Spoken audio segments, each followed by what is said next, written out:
এবার আমরা একটা আয় ব্যয়ের অঙ্ক করব। এখানে বলা আছে যে পরেশবাবু প্রতি মাসে 8x টাকা আয় করেন, কিন্তু তিনি মাসে 3x মাইনাস 15 টাকা ব্যয় করেন। তাহলে তিনি প্রতি মাসে কত টাকা সঞ্চয় করেন? তাহলে এখানে পরেশবাবুর প্রতি মাসে আয় দেয়া আছে,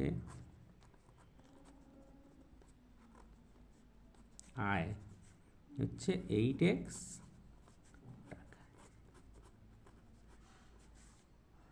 আর প্রতি মাসে ব্যয় বা খরচ যেটা, সেটা হচ্ছে 3x মাইনাস 15। অতএব তার মাসে সঞ্চয়, অতএব সঞ্চয় সমান কী হবে? আয় মাইনাস ব্যয়। হ্যাঁ, তাহলে এখানে আয় হচ্ছে 8x টাকা, ব্যয় হচ্ছে 3x মাইনাস 15 টাকা।